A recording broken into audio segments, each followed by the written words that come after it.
Kita masih membahas mengenai borderline personality disorder alias gangguan kepribadian ambang.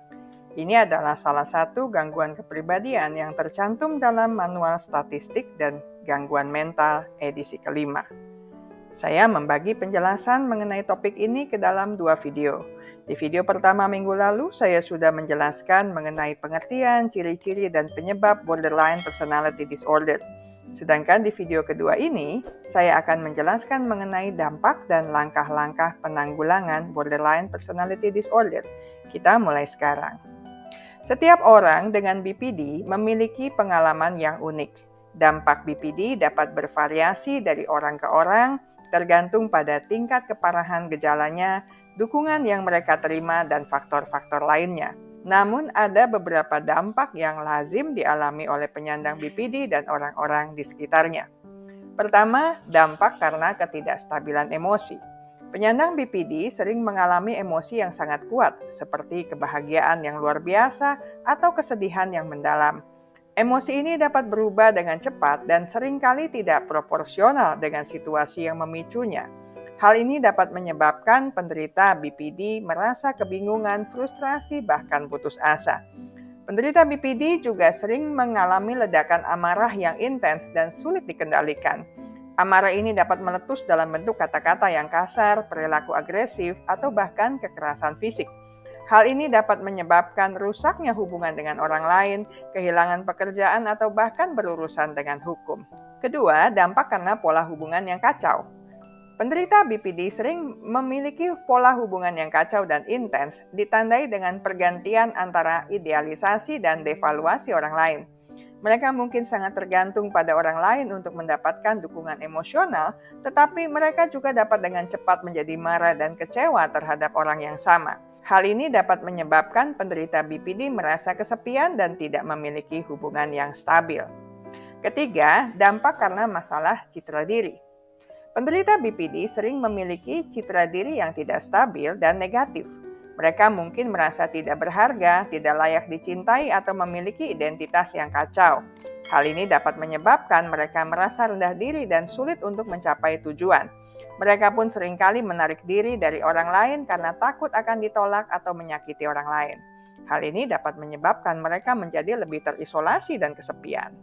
Keempat, dampak karena perasaan kosong dan hampa serta rasa sakit dalam emosi mereka. Penderita BPD mungkin merasa tidak memiliki tujuan atau makna dalam hidup mereka. Hal ini dapat menyebabkan mereka merasa putus asa serta berminat untuk bunuh diri. Mereka mungkin terlibat dalam perilaku menyakiti diri sendiri sebagai cara mengekspresikan emosi atau untuk mengendalikan rasa sakit emosional mereka. Dua hal ini merupakan risiko yang serius bagi penderita BPD dan penting untuk mencari bantuan profesional jika mengalaminya. Di samping beragam dampak pada penderita BPD, orang-orang di sekitar mereka juga sering mengalami stres akibat perilaku dan emosi penderita BPD. Mereka sering mengalami kesulitan untuk memahami perilaku dan emosi penderita BPD sehingga menyebabkan konflik dan kesalahpahaman serta menyebabkan mereka merasa cemas, frustasi, atau takut. Orang-orang di sekitar sering merasa kecewa dengan perilaku dan emosi penyandang BPD. Mereka mungkin merasa bahwa penyandang BPD tidak dapat diandalkan atau tidak dapat dicintai. Di sisi lain, mereka pun mungkin saja merasa bersalah karena tidak dapat membantu para penyandang BPD. Mereka mungkin merasa bahwa merekalah yang menyebabkan penyandang BPD menjadi seperti itu. BPD adalah gangguan mental yang kompleks dan sulit untuk diatasi.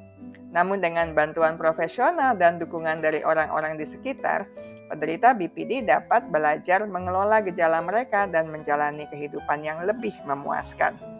Karena itu, hal pertama yang perlu dilakukan oleh para penyandang BPD adalah mencari bantuan profesional.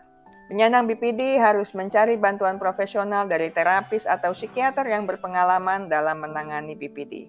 Terapi dan obat-obatan dapat membantu penderita BPD mengelola gejala mereka dan menjalani kehidupan yang lebih sehat.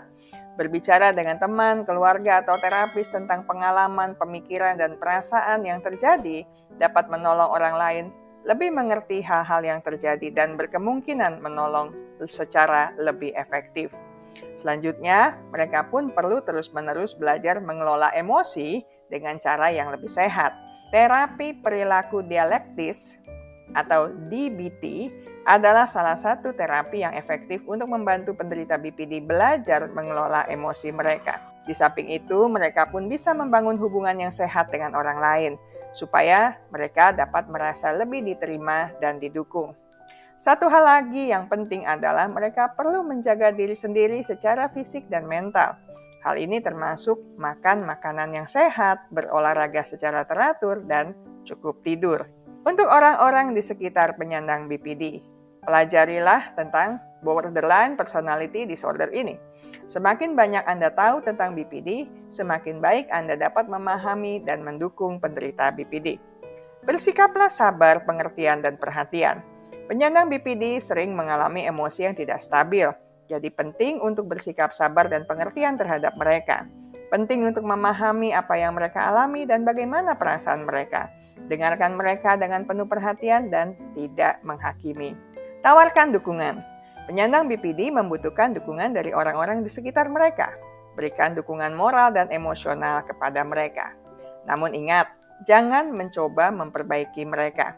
Penderita BPD perlu menemukan solusi mereka sendiri. Jangan mencoba memperbaiki mereka atau memberitahu mereka bagaimana harus merasa. Jangan juga merasa bersalah. Anda tidak bertanggung jawab atas perilaku penderita BPD. Saya selesai sampai di sini. Kita akan jumpa lagi di minggu mendatang dengan topik menarik lainnya. Terima kasih untuk kesetiaan Anda bersama channel Bahas Psikologi. Ingat baik-baik, kesehatan mental Anda sangat berharga. Jagalah, pertahankanlah dengan sekuat tenaga.